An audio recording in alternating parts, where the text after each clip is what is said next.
Everyone pretend podcasting isn't boring.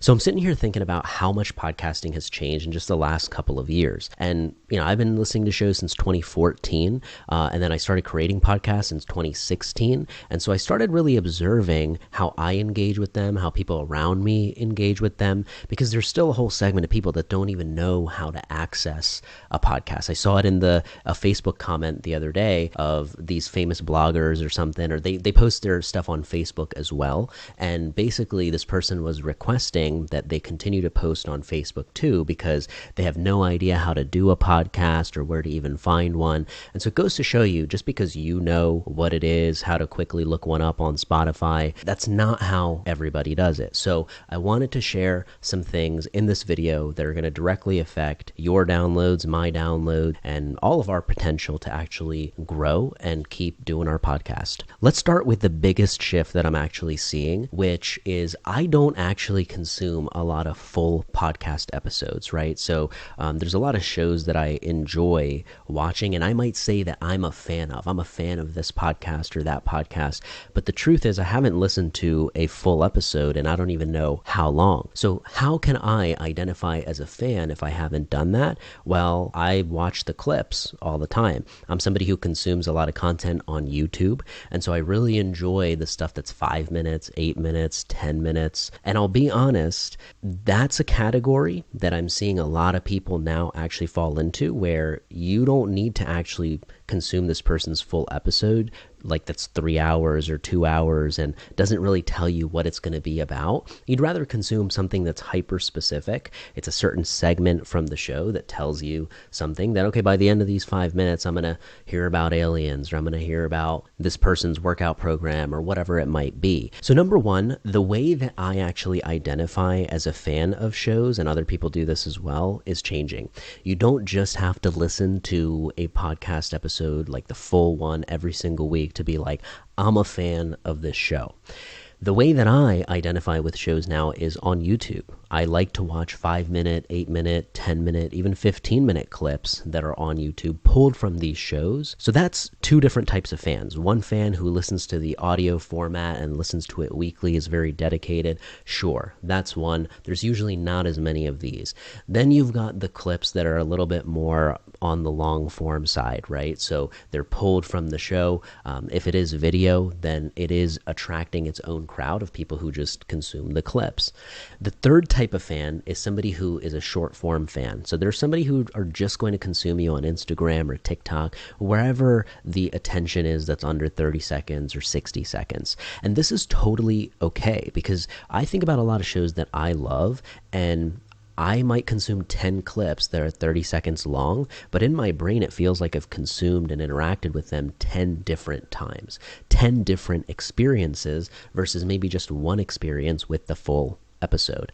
So there is some advantages to the short form fan. Something to consider is a lot of these people don't really go over to your full stuff, because remember, they're in the scroll, they're in a certain environment, and they're there to check out other things and browse. So you are one of them, but it's one of the ways that you can very easily add that up, right? You can feed somebody 5 to 10 minutes of your show through short form clips. Now, something that I really want to highlight here is that you can be all of these fans at once. It really just depends on the podcast that we're talking about, because there are certain podcasts that I will be only dedicating my short form fan attention to. And then there are other ones that, I'll be honest, even though the short form stuff might be good, I really don't want to do that. I don't want to make the decision every minute on choosing the next thing to watch. I want to hear the 5-minute discussion, the 10-minute discussion on this. And so this is where the landscape long form clips still have value on YouTube.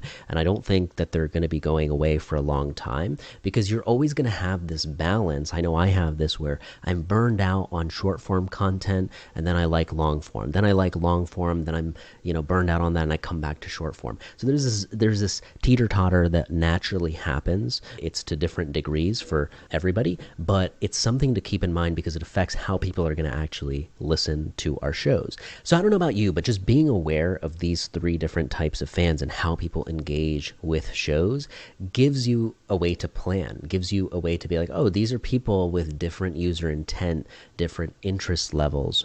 By any means, have to service all of them. You don't have to make short form clips. You don't have to do the long form stuff on YouTube. If you care about increasing the market size of who is actually available to listen to your show, it's a pretty easy way to do that. As you can see, the biggest change that I've found through all of this is we're more on the clip side. Whether they're long form clips or the short form clips, a lot of people are just not going to go consume your full stuff, and it's okay, because remember, it takes time for that to build. It takes 200 episodes, 300 episodes sometimes before we're all in the habit of just going to go listen on Spotify, especially if that's not ingrained in somebody's habits or routines already, is to go open this new app and listen to stuff there.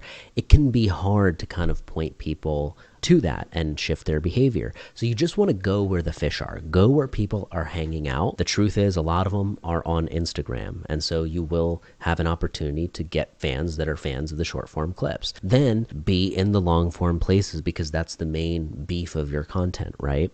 So I don't know about you, I think just being aware that these different fans exist, and this is even how I consume content, you consume content, and how our listeners or viewers will, it gives you a clearer idea of how you can prepare for this. How can you prepare for this change that is trending towards clips? Well, it doesn't have to be just 30 seconds at a time if that's not your style. There's room to still have something where you can master 3 minutes or 5 minutes.